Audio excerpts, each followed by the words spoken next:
pembelajaran, kita berdoa terlebih dahulu ya. Silakan kelompok Fatimah untuk memimpin doa. Doa mulai. Doa selesai. Terima kasih. Hari ini kita akan belajar bahasa Indonesia mengenai menentukan unsur intrinsik pada cerita. Sebelum memulai pembelajaran, Ibu akan bertanya terlebih dahulu. Apakah setiap cerita selalu punya pesan terbaik untuk kita? Punya, Bu. Ibu. Punya, oke. Di sini Ibu akan menjelaskan terlebih dahulu ya. Pengertian unsur intrinsik cerita. Unsur intrinsik adalah unsur pembangun dari dalam cerpen atau cerita pendek. Unsur penting yang tidak boleh dilewatkan dalam karya sastra. Selanjutnya, unsur intrinsik cerita itu ada tema, tokoh, alur, maupun setting. Untuk tema tersendiri yaitu ide atau pokok pikiran yang mendasari cerita. Tema bisa berupa cinta, sahabat, atau perjuangan, dan lain-lainnya.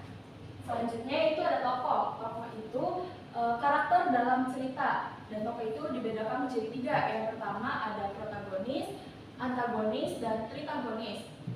Untuk protagonis itu tokoh utama yang perannya itu baik, sedangkan antagonis itu tokoh penentang atau berlawanan dengan protagonis, dan yang terakhir itu tokoh penengah atau tritagonis yang berperan sebagai menyeimbangi peran protagonis dengan antagonis. Selanjutnya ada alur. Alur itu rangkaian peristiwa dalam cerita. Alur dapat dibedakan menjadi 2. Yang pertama alur linear atau alur langsung, dan yang kedua itu non linear atau melompat-lompat. Yang dimaksud alur linear langsung yaitu ceritanya itu beruntut dari awal hingga akhir cerita, sedangkan kalau alur non linear itu melompat-lompat, jadi tidak beruntut, acak-acakan gitu ceritanya. Dan yang terakhir ada setting. Setting adalah latar tempat dan waktu di mana cerita berlangsung. Setting membantu membangun suasana dan konteks cerita. Selanjutnya di sini Ibu akan membacakan cerpen yang berjudul Si Kancil Mencuri Timun Pak Tani. Alkisah, di sebuah desa yang asri tinggallah kancil yang cerdik namun nakal. Ia sangat suka timun. Suatu hari, kancil melihat kebun Pak Tani yang luas dengan timun-timun segar yang menggiurkan.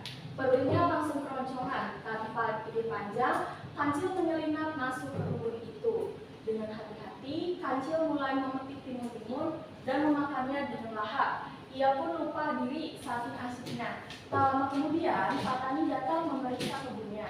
Ia terkejut melihat timun-timunnya sudah berkurang dan kancil sedang asik makan. Pak Tani pun marah besar. Dasar kancil nakal, akan kuberi pelajaran, serunya.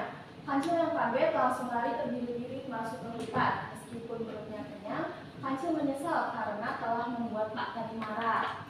Kayak tadi kalian sudah menyimak sebuah cerpen yang berjudul Si Kancil Mencuri Timun Pak Tani. Selanjutnya Ibu akan membagikan LKPD untuk menentukan unsur intrinsik cerita pada si kancil ini. Nanti Ibu bagi secara umum aja atau kelompok, nanti Ibu yang sudah untuk mempresentasikan. Nanti digabung 2 baris ini dan 2 baris.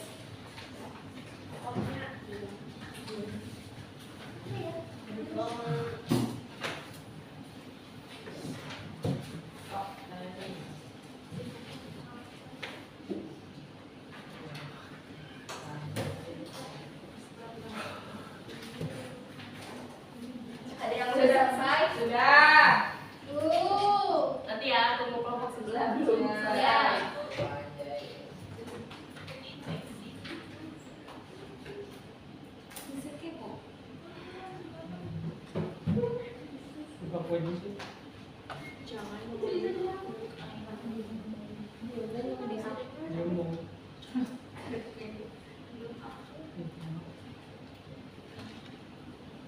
Kelompoknya Ibu udah belum? Sudah, Ibu.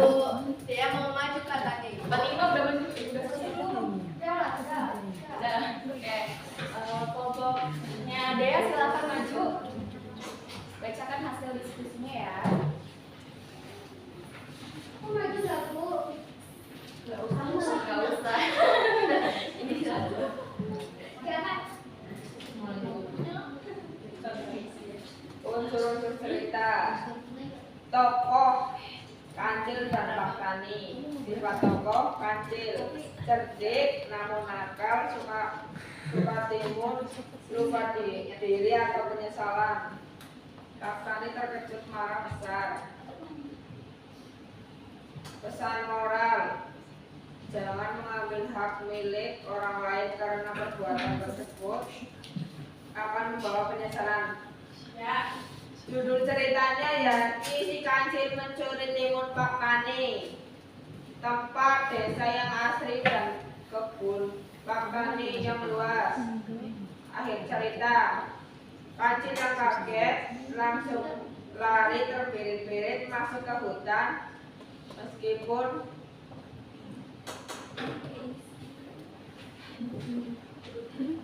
perutnya kenyang, kancil menyesal karena telah membuat Paktani marah.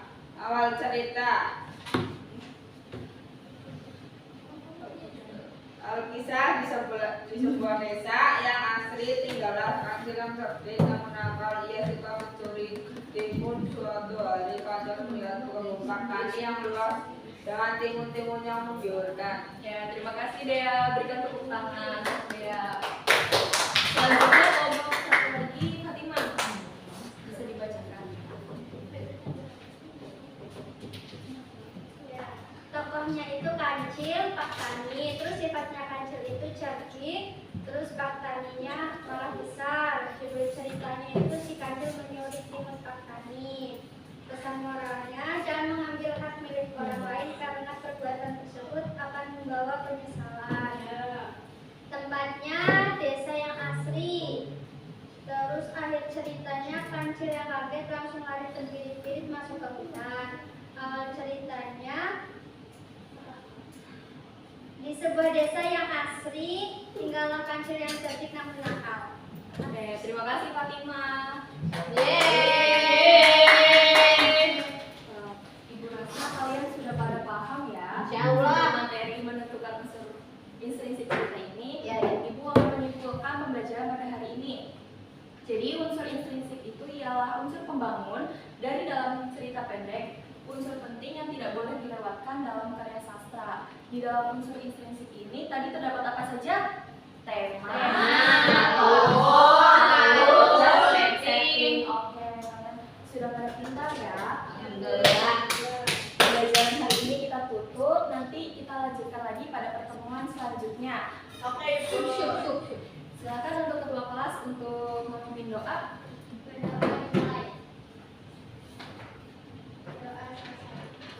Terima kasih. Ibu tutup. Wassalamualaikum warahmatullahi wabarakatuh.